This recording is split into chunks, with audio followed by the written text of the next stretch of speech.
Yeah.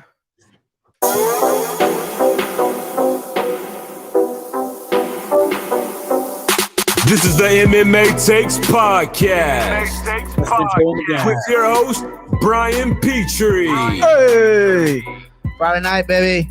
Friday night, DFS lineups, prop show. You know what it is. We got UFC card, and I said on the podcast, and I still feel this way. It's not a bad card, right? I am just not mentally there. Let me put my background up. Because next week's so fucking good. You know what I mean? Next week's so good. I've overlooked this card so much that I'm only gonna probably put in. I'm gonna put in the slime ball, and then I'm gonna put in a wild fucking prop parlay that's like 24-1. So, and I'm gonna put like a couple bucks on that. We'll see how that goes. But yeah, other than that, I'm dragging it. I was telling Timbo before we start, I'm dragging, and I'm just looking forward to next week. Next week, I'm flirting with that 10-unit bet on Izzy, and I just want that to be here. That's all I want. I was like, I need that here. I need that card now. But we do have a card. I don't want to undersell it. Listen, I don't work for the UFC. I can tell you how it is. Timbo's going to give you some DFS lineups. The guy's ready. The guy's prime. The guy's ready to make $1 million. And I'm going to give you some picks as well. First things first, before you just retweeted the stream, I appreciate that. Always. Listen to the podcast today. Bet the best. Go download it. iTunes, Spotify, wherever you want to find it. Timbo. There's a strap. Strap daddy's here. Timbo. What's up, you need intro music, bro. You need intro. Man. I know. I'm working on it. Because it's the countdown. You do it on StreamYard. So when I listened to it, I was like, first I was confused because I'm like, this jingle sounds very familiar, but it's just the countdown from StreamYard. And I'm like, dude, this dude needs some fire intro music.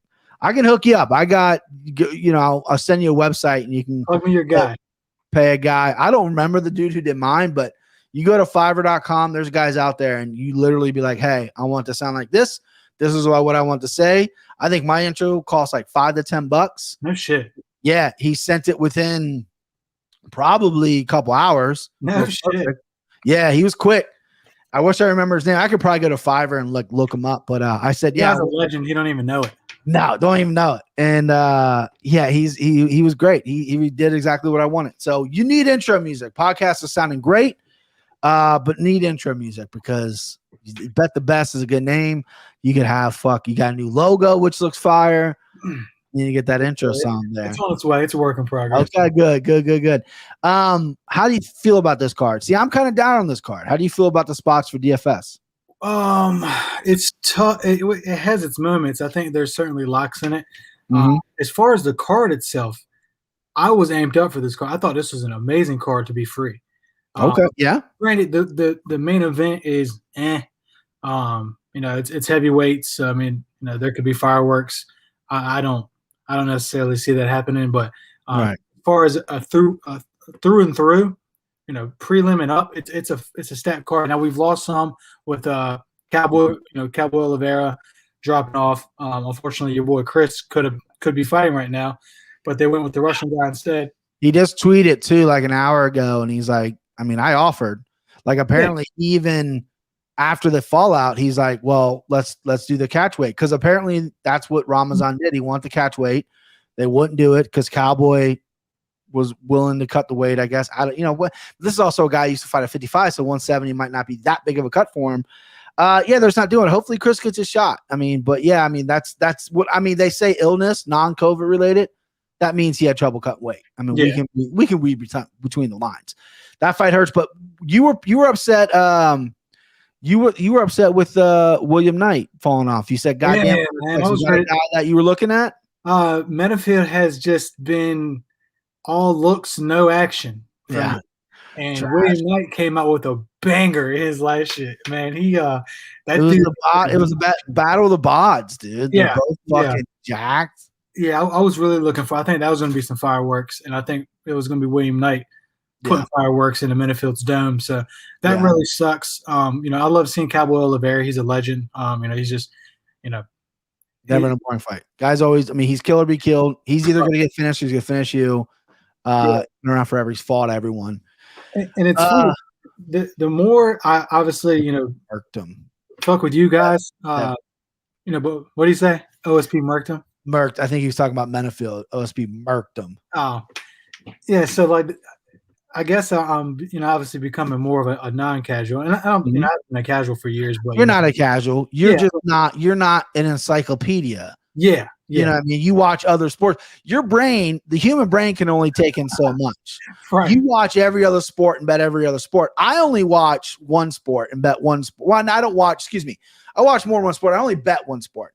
Devin only watches one sport and then fishes. There's not much you need to remember about fishing. You put a worm on a hook and you throw it in the water. That's it.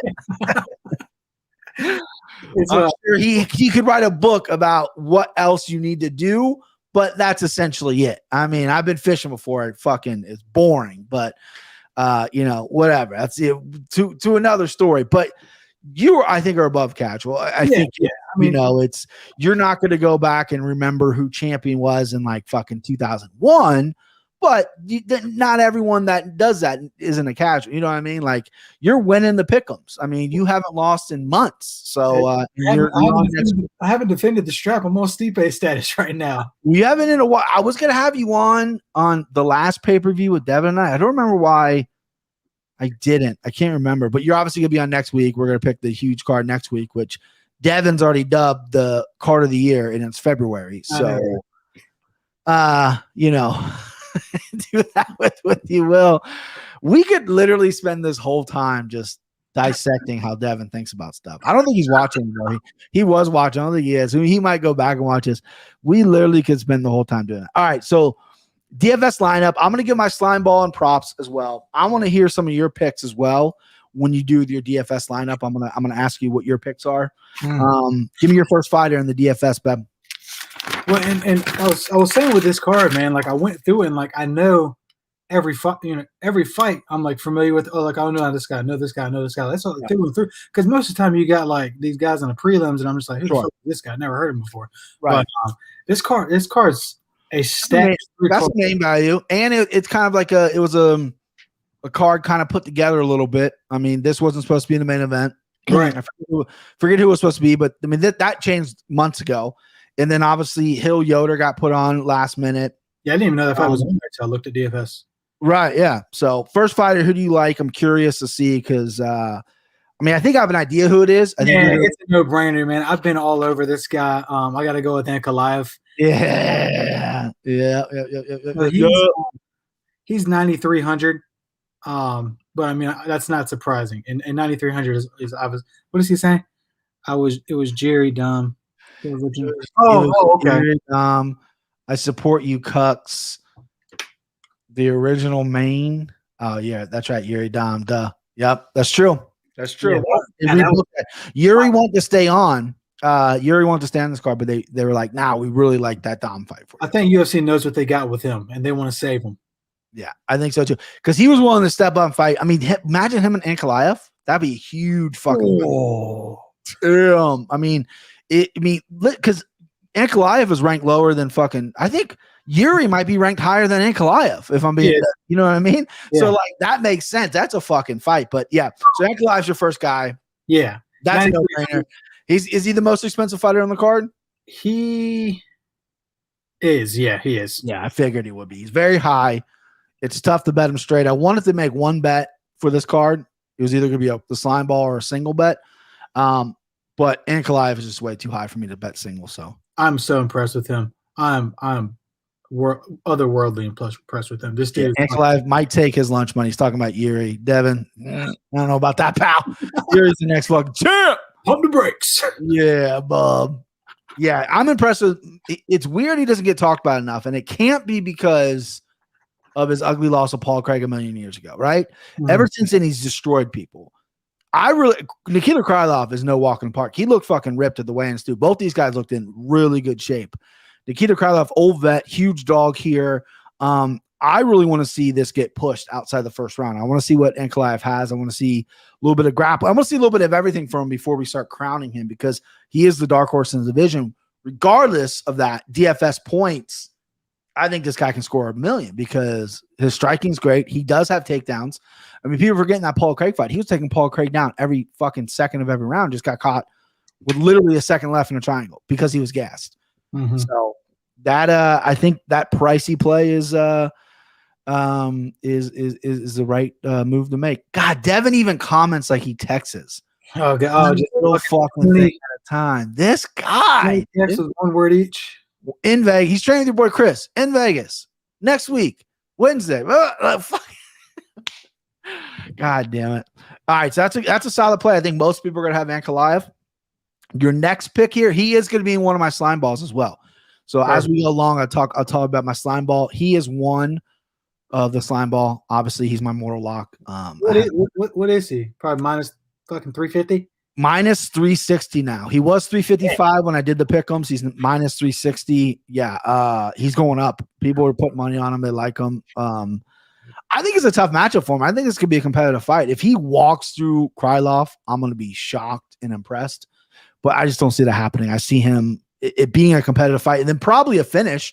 But because both these guys don't like going to the judges all that much, but it should be a fucking sick fight. I like that fight, but definitely had him at him in my slime ball. Give me your next DFS guy or girl if you're going female. Girls on this card. I think you could probably take, but I don't know. So obviously taking Ankalaev at 9,300, I got to go dog chasing, and I think. There's some strategy here because I think people are very high on Hernandez. Yeah. Not one of them people. I think Thiago Moises is the much, much, much more skilled fighter. Much more skilled. He doesn't have the power that Hernandez has, but I think he has everything else. And Hernandez's fight IQ is fucking horrendous. We've seen it in the Cowboy fight. We've seen it in the Drew Dober fight. I believe he has another fight out there. But Thiago Moises has just consistently impressed me every single fight. Every fight I go into it thinking, he ain't gonna make it happen. Oh, there's no way he's gonna sub this guy. What does he go out and do? Sub this guy. Right. And he's just fought even the better competition. Fuck good guys. I'm not Drew Dober. That's you got starts by Drew Dober, so I can't be but so impressed. But yeah, Moises, you fought him. You were in there with him, but you got fucking destroyed. Yeah. And Cowboy, I haven't been impressed with Cowboy in probably 10 years. That was like his last impressive performance was against Hernandez. Cowboys, yeah, absolutely. Yeah, right. Because there was a lot of that shit talk back and forth, young gun versus old gun, and Cowboy fucking embarrassed him out there. Yeah, so Moises, I think he can get that submission. I think he could get it fairly quick, but at his price of 7,500, a finish would be fucking amazing. So I'm going to go with Moises there, 7,500. That's great value. And if you can get that finish, it's even more. I like that pick. Yeah, Moises is a guy who's obviously hit me with the Bobby Green stuff, and this is a guy that people criminally underrate when he first stepped in the UFC is pure grappling. Great grappler, but his stand-up was bad. But he's always been fucking tough. Like, he's durable. He can take a beating. He got the shit kicked out of him in that first round against Michael Johnson. I mean, the shit kicked out of him. And he came back that second round and ankle locked him. Yeah, that was Michael Johnson maybe being foolish and why would you mess around there? But Moises is a tough dude. And when you watch the Bobby Green fight, which was razor thin, he was pushing the pace on Bobby Green, right? He was walking forward, and Bobby's not the big power puncher, but Moises is in your face and he throws punches together. They're not beautiful, but they're punches. And like Hernandez, he's a first round threat. He's got that big power in the first round. All his wins come from first round knockouts. His last fight, first round knockout over Grussmacher, first round knockout of Benny Dariush. He's got another win over Olivier Aubin-Mercier, barely squeaked by. A lot of people think he lost, or maybe it was Trinaldo. I think it was Trinaldo actually, not Aubin-Mercier. A lot of people think Trinaldo won that fight, and he played it safe. This fight, I think he can't play it safe because Moises is going to come after him. And Hernandez can't take him down because Moises would fucking take his arm, his neck, whatever he wants. So they got to stay up. And I think that's going to play in the Moises' hands as the later the fight goes. First round, you got to be a little careful because Hernandez does have some power. He has moved his camp up to Colorado. He is training with those Factory X guys. So maybe his cardio is getting a little better, but he has gassed a little bit. And yeah, I like Moises as well. I think that's a solid pick. I haven't seen a lot of people pick that fight, actually. A lot of other cappers online. I haven't seen that like being a big, like Kevin Kroom against Caceres. Everyone loves that pick, which I do too. I'm picking Kroom as well. But the Moises fight, I feel like there's a little more juice there. I have him by the sub prop because, I mean, I see this fight getting to the later rounds and Moises could catch him and it goes to the ground. By sub is plus 700. That's a nice fucking little thing. Shit. You know what I mean? Moises is plus 700 for Moises win by submission is plus 700. So you figure he goes late in that third round and, fucking Hernandez is tired and he's bloody because he gets bloodied every fight. He shoots for a sloppy takedown. Moises takes that back, fucking neck over. That's $700, or if you bet $100, obviously. But yeah. I mean, I like that play. There's a lot of dogs in this I actually like. I think that's really good because regardless if he wins, because in DFS, like you explained, it's about how the fight goes. This is going to be a good fight. This is going to be a fight where both guys are pushing action. They're definitely not boring fighters. So I think that's a smart play for DFS. And if you want to start rolling some underdogs here, babe. And really, Moises, if he wins a decision, his value, that's okay because he's met his value at 7,500. Right. Hernandez is fucking 90.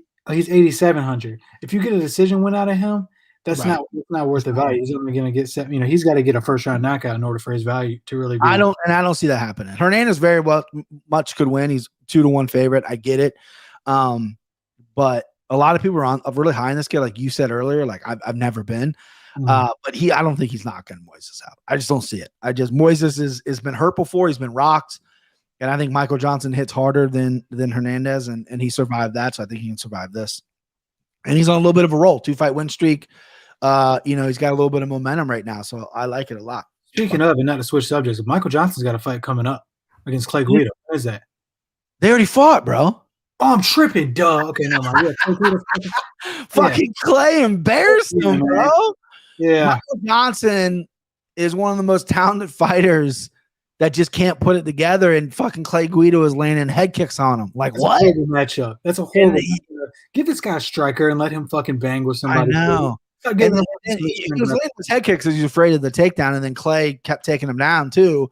So it was all for naught. But that was a bad performance from Michael Johnson. Yeah, me, you, and Devin all were on Michael Johnson, and he lost. Yeah. That's funny. You completely forgot about that fight. I was like, oh, he's got another fight coming up. Because I figured UFC might cut him. I mean, he's on that road, man. He's an exciting fighter, and he's got some great wins. But like, if you look that bad against Clay Guida, you haven't won a fight in a while. Yeah, I mean, I can look it up when the last time you fucking won a fight. I mean, it's been a minute. You can only hang on to your after the Nate fight, huh? Did he win a fight after the Nate fight, or is that still part of losing streak? I don't know. I'm about to look it up right now. I can't remember because he dropped a 45. Okay, so here we go. So he lost to where's the Nate fight? Okay, so he lost to Nate, knocked out Poirier right after the Nate fight, which a lot of people forget about. That's like his crowning moment right now. After the Poirier fought Khabib, lost by Kimura, fought Gaethje and fought Elkins, got finished in all those fights. Then he had Feely and Artem Lobov that he won a decision on. And then he got knocked out by Emmett, lost to Stevie Ray, Thiago Moises, and then Clay Guida. So he's on the 4th. Fucking Stevie Ray, who I don't even think I think he retired, if I'm not mistaken. He's from Scotland. Wasn't the best fighter in the world, and Michael Johnson lost to him. So, I mean, literally, Michael Johnson just knocked out Poirier and goes, "Yeah, my career's done. I slept this dude. This dude's great. I'm gonna go ahead." Tony win too, huh? He's got the win over Tony too. Tony early in his career, right? I mean, he looked good in the first round against Khabib, competitive. Yeah, and Khabib just did Khabib things, but it's wild stuff, man. All right, next lineup here. Let me start marking these off just so I know who you got. So you got Ankalaev, and then you got. I'm dog chasing once again. Let's do it. And I think Rozenstruik has been getting a bad rap. Okay. Dog here. He's 7,200. Okay. So let me. He's a boom or bust guy to me, which I guess in the gambling world with DFS, you kind of roll a dice on a boomer bust because you can get a lot of points. Well, I mean, and people are going to automatically look at the fucking Ngannou fight, and he got blitzed, and but that's going to happen to the majority of people that fucking Ngannou blitzes. It just sucks for him. And really, I don't know if you saw this. You might have shared it with me. We might have shared it within the group chat, but he looks fucking cut up. He looks good. Yeah, I think Devin shared the picture. Yeah, he was running in Vegas. He looks in good shape. Yeah, he weighed in at like 254, I think. So I looked up his weights, and I think the highest he's weighed is like low 260s before, like one of his debuts. But he's been about in the 250s his whole UFC career. So he looks very trimmed up. Maybe he's just adding like a little bit more muscle because he looks a little loose, but when he takes his shirt off, he's not. You know what I mean? Like he takes his shirt off, he's actually kind of like muscly. He's really dark skinned, so you don't really get to see it like popping like fucking Brazilian dudes who got that tan always. But he looks in great shape. Him and Gane both look in great shape. However, they're both listed at 6'4", and Gane is at least 4 inches taller than him. So I don't know how tall Rozenstruik is. He's not 6'4". They keep saying he's 6'4". He's not, dude. Look at the stare downs. The fucking Gane is 6'4", and he's two heads taller than Rozenstruik. I don't know what's going on. I'll check that out. Yeah, I mean, Gane is he is a mammoth. Yeah, he's a big boy. If you take away that fucking Ngannou fight and you look at Rozenstruik's record, bro, he's fucking killing people. He's literally knocking everybody he's faced in devastating style. Yeah, I think the biggest takeaway from Rozenstruik for me, not really in the Gane fight because France is a freak, but the Overeem fight, he was losing until he didn't lose anymore. You know what I mean? And you could look at both sides of that coin because, in some aspect, I'm like, wow, was that a main event? Was that 5 rounds? 5 round Overeem fight was 5 rounds. The knockout happened in the 5th round. Yeah, I remember the last second knockout, but I mean, damn, dude, you just went 24 minutes with one of the best of all time. Maintained your cardio enough to land a fucking devastating shot and knock out Overeem. And granted, Overeem is had his fair share of brutal knockouts. But I mean, I'm impressed with that. And like I said, for the value there, the 7,200, and for him to potentially get a knockout, I'll ride with that. Right. And Gane is a specimen. He trains with Francis. A lot of people love him. I picked him. He's in my slime ball. He's another one of my slime balls. So that's 2 right there. We got Ankalaev and we got Gane, both really chalky. Gane has just shown a little bit more well-roundedness than Rozenstruik. That's essentially why I went with him. His takedowns, I think, are better, and I think he could potentially submit him as well, which is a prop that might be a little juicy in there because Rozenstruik really hasn't fought him, but it's really put him on his back yet besides his first UFC fight he got taken down. But I just like Gane essentially just based on his just consistency I've seen so far. I haven't really seen any holes yet. He's fought some good guys. He hasn't, and he's got this kickboxing background just like Rozenstruik. Rozenstruik has fought the better competition though. But in this, your dog, Jason, that's a good dog to take. He's a 220 underdog, 225 right now. And I see some people taking him. I see some people liking him. Capper's liking him. And I think if he wins, it's going to be a knockout. And that I think that Gane's never been 5 rounds. And this is 5. This is a 5-round fight, and Rozenstruik, regardless of him losing in the Alistair fight, he went 5 rounds and obviously had enough cardio to finish him in that 5th. Mm-hmm. And we just talked about how he looks to be in really good shape. So I see this fight. I actually see this fight being kind of boring, but if it does, and if someone's getting finished, I think it's gonna be Rozenstruik. Or Gane Bozer type of boring. Boring as shit. I feel like in the first couple rounds, they're going to be afraid they're not going to, they're both kind of counter strikers. Gane likes to move forward, but he was trying to wait for Tanner to come after him as well. Rozenstruik likes to counter as well. So I think it's going to be a lot of, all right, who's going to lead type deal. All right, you lead, whatever. I think once they get in the rhythm, I think it's going to be once kicks start landing and someone does land something significant, I think they're going to start picking up a little bit. But they both come kickboxing backgrounds. They both know how to be patient. And I see that kind of being, I wish Gane would come out there and grapple right away. Try to fucking test his grappling immediately. So, but we'll see. But I got Gane on my slime as well as Ankalaev. So that's 2 chalky plays right there. Third one that I don't know if we'll get to. Would you say? What's the prop submission? Prop submission, that's a good one because that's something that I was looking up as well. So for Cyril Gane to win by submission is plus 500. So it's not crazy. Him to win by points is plus 300, and him to win by knockout is plus 160. He's got power. I just don't know if he's gonna knock out Rozenstruik. I mean, Rozenstruik, he got knocked out by Francis, big fucking deal. He had 70, maybe not 70, but like 50 or so kickboxing fights. He only got knocked out once. He's only been knocked out twice in his long career. You know, some kickboxer knocked him out with a knee. I remember watching a video on it. It was like a crazy knee. Some big dude kneed him, and then Francis knocked him out. So it's not like this guy has a chin problem. What? Rozenstruik has 50 yeah, he's got a lot of kickboxing fights. Oh shit. Wow, that's yeah.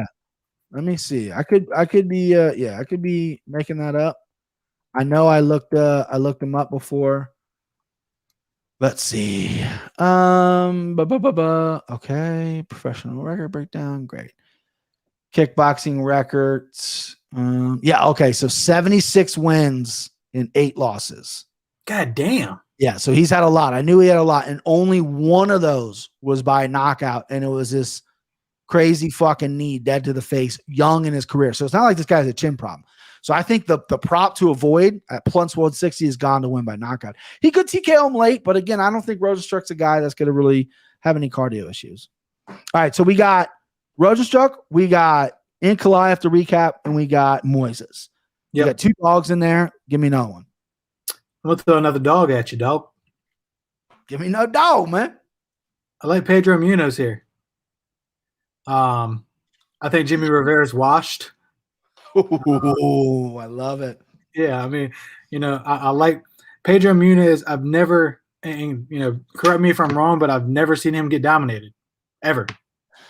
No, I mean, maybe early on his UFC career, but every fight's close. I mean, this is a rematch. They fought before. It was a split decision. I rewatched it. I actually scored it for Rivera, but I think Pedro's come a long way with his boxing since him. He was primarily a grappler. I don't know if you listened to the podcast yet. I know you're a busy man. This is the fight that was breaking my brain because I've been on Munoz because this had to get rebooked because someone had COVID. When it was booked before, I was on Munoz. He was the underdog. I'm on Munoz now. Everyone that I kind of respect in the capper game loves Rivera, and I'm like, what am I missing here? Like, who did Jimmy pay off? Because his last fight against Cody Stamann, yeah, he looked good, but Pedro Munoz is better than Cody Stamann. Like, I don't box his way out of a fucking paper bag. Yeah, I don't know where this love comes from. Now, this could be embarrassing when Rivera just comes out there and dominates, but he's not going to want to take the fight to the ground. He's going to want to keep it standing. He's going to want to try to win a decision. And I think Munoz hits harder.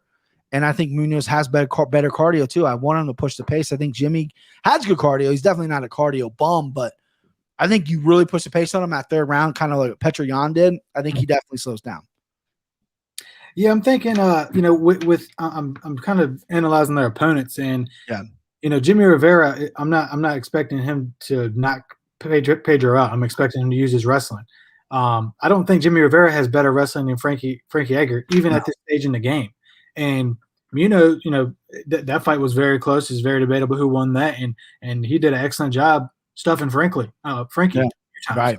And then you add in the fact that Munoz hits like a fucking truck, and you knock you out, and at any time that he connects. At 7,900, by the way, I love that. I love the value there. Love it.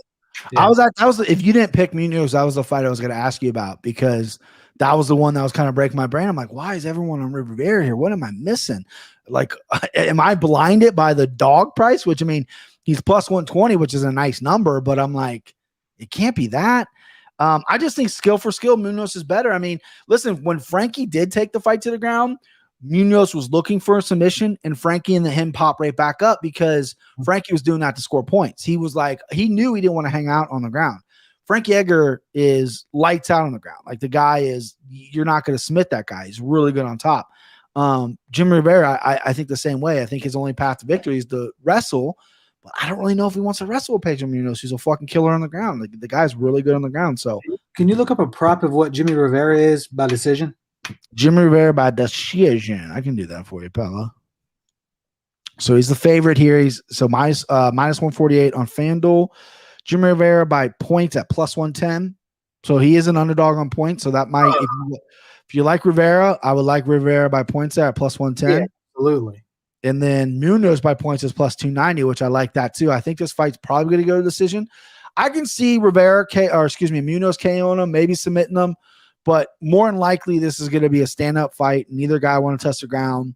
And I think they're going to fucking slang and bang. And I think Rivera's been knocked out before. He's been chinny. He's been rocked, but he recovers fairly well. Munoz has a fucking granite chin. He's never been knocked out. But I like Munoz at plus 290 too.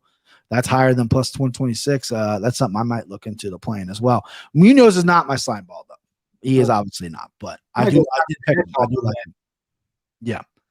All right, so we got 1, 2, 3, 4. Let's give me a fifth. I'm curious of who this is going to be.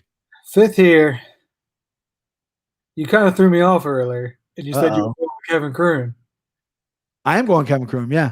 Caceres, man. Whoa, okay. Resurgence, man. All right, dude. He's been looking very good, man. I've been very impressed with him in his last 3 or 4 performances. He came in, what do they call him? Afro Disco? Bruce Leroy. Yeah. He came out in the like yellow Bruce Lee like pajama things. Yeah. Like, he was kind of a playing himself early in his career. And he was very young. He was fighting guys like Uriah Faber. Like he was well in over his head early on in his career, and it wasn't looking good for him. And then they toned his competition down, and he's been fucking he's looked very impressive. And I don't think it's just a big step up in competition with Kevin Croom. I'm not impressed with him at all. I saw him get fucking standing guillotined and like. No, he won his last fight. Huh? Croom won his last fight. Oh, did he? Yeah, he was the one that guillotined Roberts. Oh, no shit. Yeah, he was the one that clipped Roberts, guillotined him. Fight got turned away because Croom had like busted for weed, which is so fucking stupid.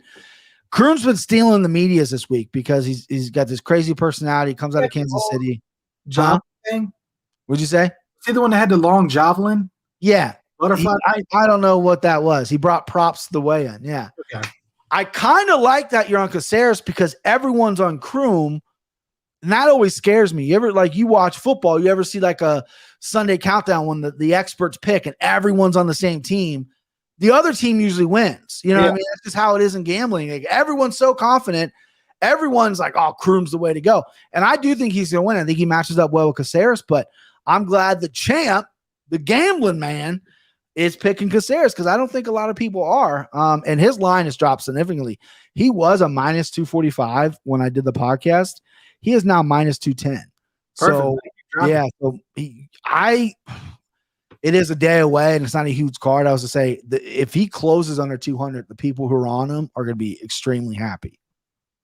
Yeah, I mean, he's long, he's lanky, he's got the cardio, he's got he's a submission threat. I mean, he's a very well-rounded fighter, and he's a vet. Like he's got the experience in there. He's got the cage time. He's got he's been through it all. I'm just the only thing about Caceres. I mean, he's not like the most prolific finisher. He is flashy. His fight IQ sometimes is a little rough, and there's been times where he's jumped up in weight, and I've kind of doubted how much he wants to be there. But now it seems like he's kind of taking all the gimmicks away, and he's just fighting. He's on a 3-fight win streak. You know what I mean? He's at his right weight now. Is this at 45? Because he went to 35, 45. He's at 55. Oh, no shit. You know what I mean? So he's a tall guy, but he's not a thick guy. He's thin. So 45 is the right weight class for him. And he might be he's got an ugly record at 17-12. But yeah, it is ugly. Yeah. But listen, he's he's the favorite for a reason. Vegas likes activity. Vegas set the line. They know what they're doing. Kevin Croom, again, has 12 losses. Only 1-0 in the UFC, really technically 0-0 in the UFC because they overturned that window of no contest. But we'll see, dude. We'll see. That's a fight I'm looking forward to a lot. I want to see Kevin Croom, who's literally stealing the spotlight this week. I want to see what he does. All right, last one here, Timbo. Let's finish strong. Are you ready to get aged? In March, Bruce Leroy would be in the UFC for a decade. He fought his first fight in March 26, 2011. I was 24 years old, man. Your boy was fresh out of high school. I was 24 years old, fucking young, dumb, and full of cum. Yeah, 24 from 20. I would say 20 to 24. I was probably the worst version of myself ever. Because I moved in the house with my buddies on UC's campus. There's 8 of us in this giant house, do parties every weekend. That was from 21 to 22. And then after that, moved into a different set of buddies into a place in another neighborhood. That was from 22 to 25. And then 25, I went back to college. Like I stopped going to college. I was just working. Yeah. So those 4 years from 20 to 24, I was I could literally tell a million fucking stories and I'd probably get canceled immediately, but I was not a good person. That's all. Let's just put it that way. Naughty boy. Not a good person. Yeah. All right. Final fight. Who you got? Final fighter, I should say. Final fighter. Oh, okay. That's why. I was wondering. I'm actually gonna lean on you here. I need your help. Yep. So I've got 9,300 remaining. I can get anybody. Okay. So my final leg of the slime ball. So I have Ankalaev. I've gone. My final leg is going to be Ronnie Lawrence. He's a wrestler. He's control time. He has good submission defense. He's fighting Vince Cachero, who is just primarily a striker. Okay, we're around it in this, but primarily a striker. I see Ronnie Lawrence taking this fight to the ground whenever he wants. I see him controlling Cachero, and I see him wearing on him. I don't know if you're going to get a finish out of him, but I guarantee you're going to get a lot of control time and a dub. So he's my final leg of my slime ball. That was almost my mortal lock. I almost locked him up, but I've been talking a big game about Ankalaev, so I went Ankalaev, even though he's extremely high. Ryan Lawrence is a minus 158 right now, and I like him just to completely dominate that fight, just off his wrestling. I'm in there. Run it. Look at this crazy HD vids commented. I don't think this is a new commenter, but I love it. I believe John will get the heavyweight belt this year and lose it to Cyril Gane. Hell of a take. Time statement. That's a hell of a take right there. All right. So I'm assuming he's picking Gane this weekend. Yeah, I love it. Yeah.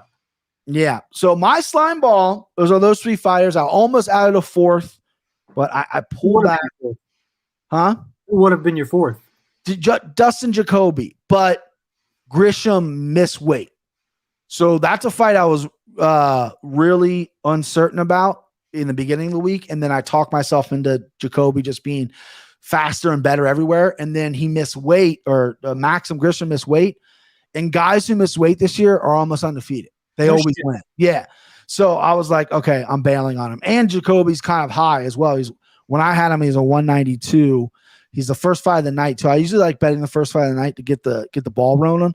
He's minus 188. So he's come down a little bit, but not too much. So I stuck with the 3 fights with Ankalaev, Gane, and Ryan Lawrence. And I'm most confident in Ankalaev, mortal lock, but I do think Ryan Lawrence, I think he's a stud wrestler. Come from the Contender Series, fought a guy who was, I believe, the favorite to beat Ronnie Lawrence on the Contender Series, Jose Johnson, a guy who was decent off his back, had some good striking, and Lawrence just dominated him. Just wrestle fucked him.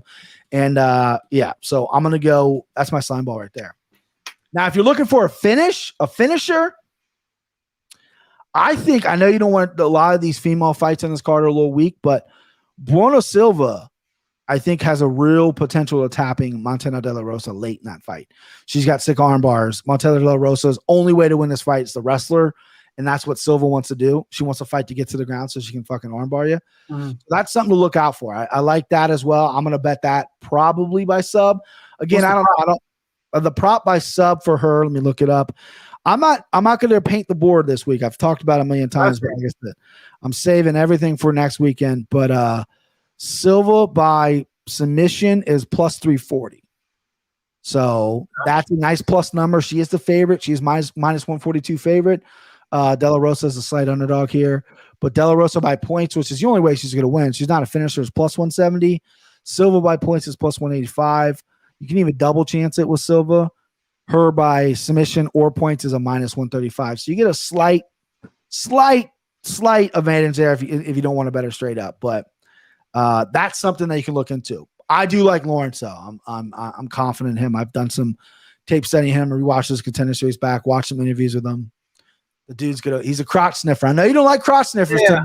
But I mean, hey, the control time, in DFS, Right. control time is big. I think he's going to get you some points because Vince Chair is a guy that is going to come after him. I'll never forgive myself if I do this, but I am just hypothetically thinking about doing this, and I can maneuver some pieces in the lineup. Uh-huh. I can take out Caceres, put in Kevin Kroom, and then I can take out Rozenstruik and put in Cyril Gane. I mean, it's your lineup, bro. I know, man. I think if you're because I don't know if Kroom can finish Caceres. Not many people. It's not like Caceres is like unbeatable. Like he has been submitted before. I think Kroom is kind of a wild guy, but he's a little bit of a wild card. He's only had one fight in the UFC. He's got 12 fucking losses for a reason. You know what I mean? So I don't see a finish happening. I see that fight being very exciting.